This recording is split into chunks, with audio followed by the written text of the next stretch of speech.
United Arab Emirates में India के prime minister Narendra Modi का चौथा विजिट होने जा रहा है 6 जनवरी 2022 में। और मजे की बात यह है कि फॉर लॉन्ग पाकिस्तान ने अपनी एक मोनोपोली रखने की कोशिश की मुस्लिम वर्ल्ड में। उस मोनोपोली को समवेयर इट सीम्स इंडिया ने तोड़ने की कोशिश की और बहुत हद तक वो कामयाब हुआ है। जैसे मैंने बताया कि ये चौथा विजिट है नरेंद्र मोदी का जनवरी 22 में, यानी कि इससे पहले वो 2015 में बेसिकली गए थे। अच्छा, मजे की बात देखें, 2015 में जब नरेंद्र मोदी यूएई गए, उससे पहले तकरीबन 30 साल तक कोई इंडियन प्राइम मिनिस्टर जो है वो यूएई नहीं गया। अब आप इमेजिन कर लें कि ये कितनी बड़ी डेवलपमेंट है। और अभी आप देखिए कि अभी क्वाड 2 की बातें हो रही हैं, जिसमें Israel, UAE, America and India की बात हो रही है।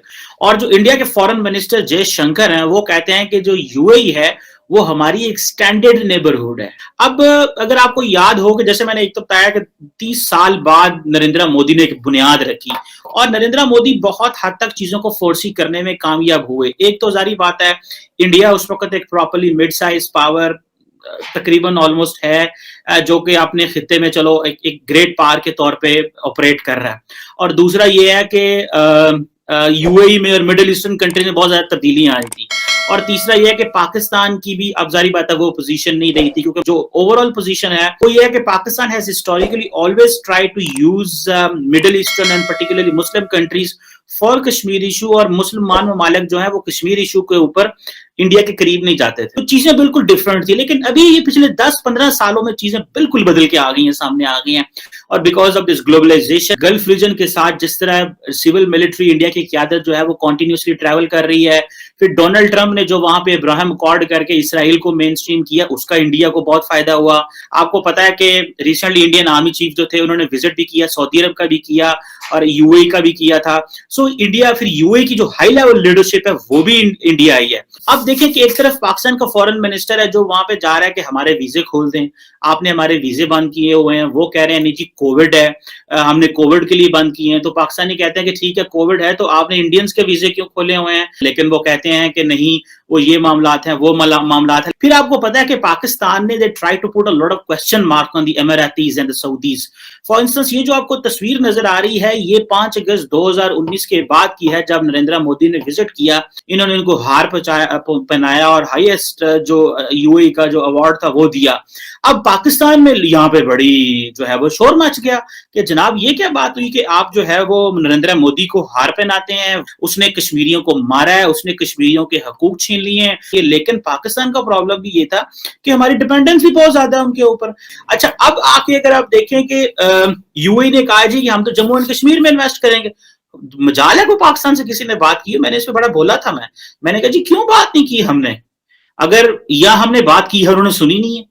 अब यूएई जो है वो इंडिया के साथ एक फ्री ट्रेड एग्रीमेंट साइन कर रहा है। हमारे तो दुबई हमारी इतनी मदद कर रहा है कि हमारी जो थोड़ी बहुत ट्रेड इंडिया के साथ है वो वाया यूएई आ रही है। ठीक है, इंडिया ने तो वैसे ट्रेड बंद कर दी हुई है। पाकिस्तान को दोस्तों एक बहुत बड़ी ट्रांसफॉर्मेशन चाहिए, और वो ट्रांसफॉर्मेशन तब तक नहीं होगी जब तक पाकिस्तान अपना रिलीजियो आइडियोलॉजिकल लेंस नहीं बदलेगा। जो नरेंद्र मोदी है और जयशंकर जो हैं, उन्होंने जिस तरह की जान डाली है इंडिया यूएई ताल्लुकात के अंदर, इसके लिए पाकिस्तान के लिए प्रॉब्लम पैदा हो गई है। हम वहां पे फ्री हैंड खेल रहे थे। और अगर आपको याद हो कि ये अमारातीज थे जो ये आइडिया दे रहे थे कि इंडिया को हम ओआईसी का हिस्सा बना देते हैं। This is what they were doing. और हम क्या कह रहे थे? शाह महमूद कुरैशी प्रोटेस्ट कर रहे थे, क्योंकि इंडियंस कहते हैं कि हमें यूएई का हिस्सा बनाएं, क्योंकि हमारे पास जो है वो कितने कोई 25-30 करोड़ मुसलमान हैं। अगर देखा जाए टेक्निकली तो सऊदी अरब ने और यूएई ने बेसिकली तो इंडिया को खुश किया कि उन्होंने ओआईसी का फॉरेन मिनिस्टर्स का इजलास नहीं बुलाया कश्मीर के ऊपर। हमारी तो नहीं सुनी उन्होंने। देखिए, इंटरनेशनल कम्युनिटी के अंदर आपको आंखें दिखानी पड़ती हैं। आप हर मुल्क की मजबूरी है। खान साहब अगर उस वक्त ईरान के फ्रांस के सफीर को बुला के सिर्फ एक फिक्रा बोल देते, मैं कहता हूं उनकी इतनी बड़ी मूवमेंट ही ना उठती। लेकिन नहीं, ये गैरत, ये अहमियत, ये तकरीरें करने से नहीं आती, ये फोरम्स के ऊपर बात करने से नहीं आती। देखिए, तेल की मजबूरी यूरोपियन यूनियन की रूस के ऊपर है, गैस की मजबूरी क्या ये कतर के ऊपर नहीं है असूल लागू होता? क्या ये यूएई पे नहीं लागू होता?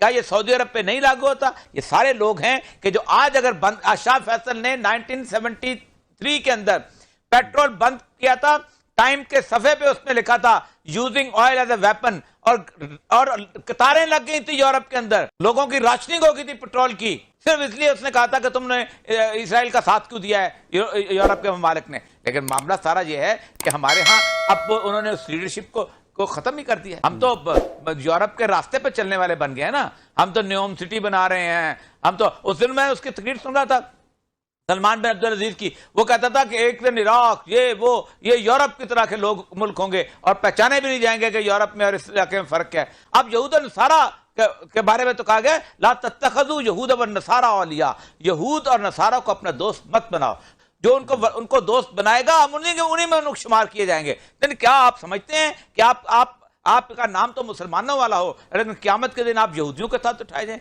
قیامت کے دن آپ عیسائیوں کے ساتھ اٹھائے جائیں؟ آپ دیکھیں، آپ سوچیں کہ جو اس وقت بیس بنتا جا رہا ہے یو اے ای جو ہے وہ اسرائیل کا اور یہودیت کا، وہ جو مندر بنا ہے اس مندر میں یو اے ای کے لوگوں نے وزٹ کیا، آپ نے فرمایا کہ وہ قیامت اس وقت تک نہیں آئے گی جب قبیلہ دوس کی عورتوں کی سرین مندروں کی بتوں کے گرد نہیں گھومے گی، بتوں کے گرد، اور وہ گھوم رہی ہیں، وہ جا رہی ہیں، اسی طرح وہ سارا کچھ کر رہے ہیں، اسی طرح یہود اور نصارہ آنا تھا وہ آ گئے ہیں، اور یہ مسلمانوں کی وجہ سے ہوگا۔ یہ امت کی مشترکہ چیز ہے۔ آپ نے اس دولت سے عیاشیاں کی، آپ نے اس دولت سے ہزاروں گھر بنائے، خالی پڑے ہوئے ہیں آج کل۔ میں قطر میں گیا، اتنے لمبے چوڑے انہوں نے ہوٹلز بنائے ہوئے کہ ہمارا ورلڈ کپ ہونے والا ہے فٹ بال کا، ہم اس کے لیے کوئی رہنے کے قابل نہیں ہے، پوری امت بھوک سے مر رہی ہے، اور آپ جو ہے اس کے اوپر آپ نے عشرت قدر آباد کیے ہوئے ہیں۔